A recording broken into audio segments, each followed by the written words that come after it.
강점은 말하진 않고 웬만하면은 숨기거나 말하지 않는 경향을 많이 본 것 같아요. 그래서 되게 조심스러운 겁니다. 이 말들이 되게 안 좋게 뻗어나갈 수 있으니까요. 하지만 저는 안녕하세요. 대출남자 대남입니다. 오늘 찍을 영상은요. 간단한 제 PR과 제가 바라보는 대남이 바라보는 현재 대출 시장의 문제점들 말씀드려보고자 합니다. 왜 저여만 하는지에 대해서 왜 DN허브를 통해서 대출을 알아보셔야 되는지에 대해서 제가 몇 가지 한번 적어봤어요. 먼저 저는 이 대출 구조가 어떻게 돌아가는지 너무나도 잘 알고 있습니다. 제가 이렇게 자신 있게 말씀드릴 수 있는 이유는 제 주변에서 이렇게 같이 일하고 계신 관련 업종 종사자분들이 수백 명은 됩니다. 근데 그 분들이 다 저에게 질문을 합니다. 어떤 상품이 요즘 제일 좋고, 요즘 금리는 얼마며, 요즘에 새로 나온 상품들이 있는지에 대해서 많이 여쭙습니다. 심지어는 대출 규제가 어떻게 될 것 같냐는 그런 예측도 한번 저에게 의견을 많이 구하시는 편입니다. 제가 이런 부분에 대해서 다 답변을 드릴 수 있기 때문에 이분들이 저에게 질문을 하는 것일까요? 아닙니다. 저는 다 알고 있지도 않고 엄청난 그렇게 예지력이 있는 사람도 아닙니다. 하지만 저에게 질문한 내용은 끝까지 제가 책임지고 어떻게든 잘 해결되실 수 있게 도와드린다는 말입니다.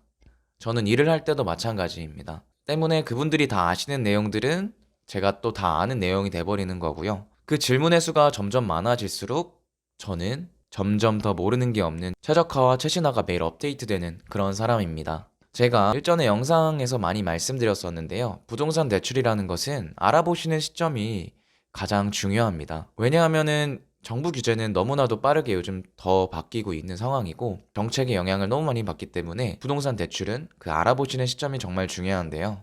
어쨌든 몇 가지 제가 왜 디앤허브여야 하는지, 왜 대남이어야 하는지, 왜 조현근이라는 사람한테 대출 문의를 해야 하는지에 대해서 제가 몇 가지 쭉 한번 편하게 말씀드려 보겠습니다. 일단 저는 속전속결을 되게 좋아합니다. 이게 왜 중요하냐면 제가 아주 많은 동료분들이나 또 다른 상담원들 그리고 창구에 계신 직원분들의 상담 그런 레파토리를 많이 들어봤어요. 제가 직접 받아보기도 하고요. 손님인 척해서 이렇게 창구에 가서 많이 물어본 적이 많습니다. 상담이라는 것은 제일 중요한 사항들을 먼저 체크를 하고 그 다음에 이제 추가적인 질문의 절차를 밟아야 하는데 거의 모든 상담원들께서는 매뉴얼대로 하시려다 보니까 이게 질문의 양이 너무 많고 불필요한 질문까지 하게 돼서 괜히 그런 대출을 알아보시는 선생님들을 불편하게 하실 수 있는 질문들을 민망한 질문들을 많이 하시는 걸 봐왔습니다.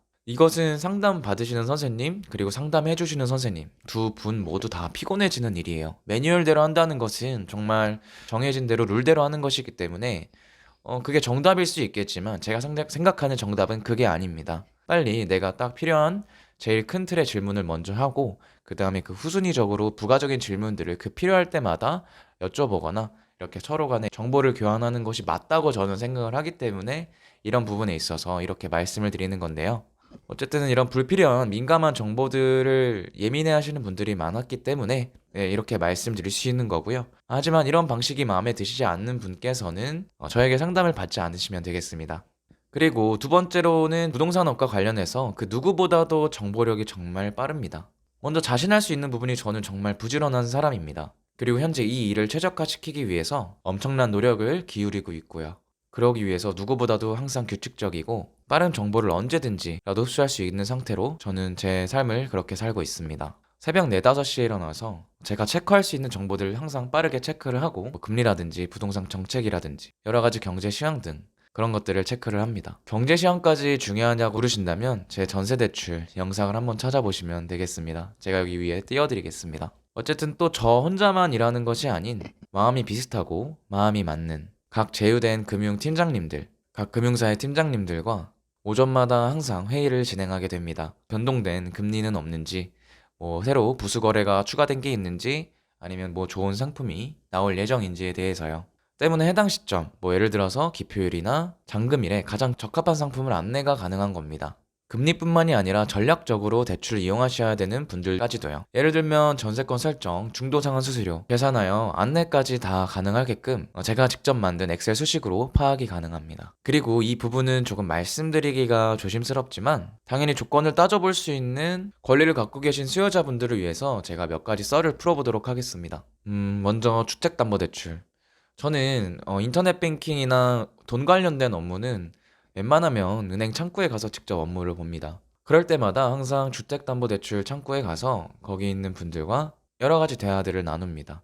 요즘 뭔가 변동된 상황들은 없는지, 달라진 점은 없는지, 같은 업종에 일하는 사람이다라고 이렇게 밝히고, 제 신분을 밝히고 이렇게 얘기를 나눈 적도 많고요. 제가 손님인 척, 그냥 모르는 척 여쭤본 적도 아주 많습니다. 뭐 주담대 뭐 가계자금, 전세자금 다 거의 물어볼 수 있었던 거는 웬만해서는 다 물어봤던 것 같습니다. 그때마다 너무나도 완벽하고 깔끔하게 상담해 주시는 분들도 많았지만 다 그런 것만은 아닙니다. 왜냐하면 모든 사람이 그렇게 다 철저하게 교육될 수가 없는 이런 시스템이거든요. 그리고 빠삭하게 아신다고 하시더라도 자신이 속해 있는 은행의 상품을 팔려고 하는 의도를 저는 그냥 이 업계의 전문가로서 많이 느낀 적이 많습니다. 왜냐하면 당연히 은행도 이윤을 추구하는 영리 기업이기에 수많은 시중은행 상품들 중에서 본인 은행에 강점이 있다면 살려 말할 것이고 거의 모르겠죠. 웬만하면은 자기 은행에 대한 상품만 교육받을 테니까요.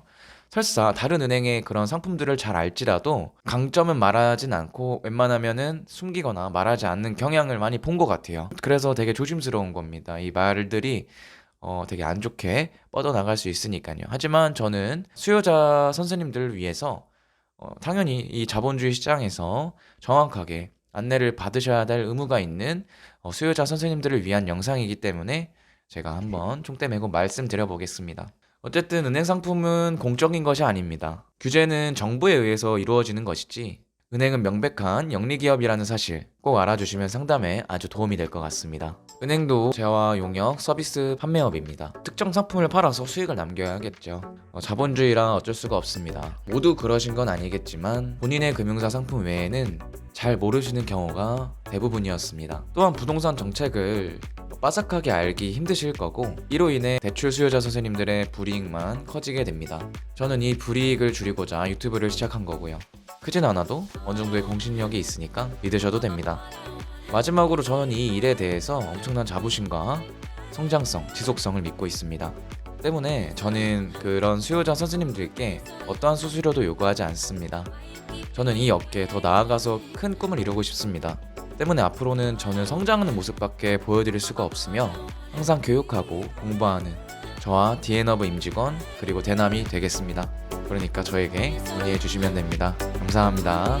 더 자세한 문의사항은 카카오뷰로 문의 주시면 제가 친절하게 안내 도와드리도록 하겠습니다. 감사합니다. 그리고 옛날에 예전에 어떤 선생님께서는 전세대출 문의였어요. 전세대출 문의였는데 그때 당시에는 9억 초과 주택을 갖고 있거나 만약에 내가 갖고 있는 주택이 9억을 넘어가 버리게 되면 시중은행에서 받고 있었던 대출이 연장이 되지 않았습니다. 근데 그 당시 연장이 안 돼서 그 해당 은행 창구에 가서 문의를 하셨었대요. 근데 신용대출로 갚으라고 했었다고 합니다. 신용대출로 그 해당 전세대출을 갚아야 한다고 했었다는 말을 듣고 정말 저는 소름이 끼쳤습니다. 정말 너무 속상했습니다. 그거 신용대출 받으신 게 제가 알기로 그 당시 금리가 8% 됐었던 것 같은데 그때 전세대출 2금융권으로 다주택자, 고가주택 소유자로 했었으면 한 4%대도 안 나왔을 시절이거든요. 그러니까 완전 조금 낭패였죠. 그래서 이런 부분들을 줄이고자 전 유튜브를 시작했고 이런 정보들을 알고 있을수록 정보력이 돈이 된다. 알고 계시면 될 것 같습니다. 감사합니다.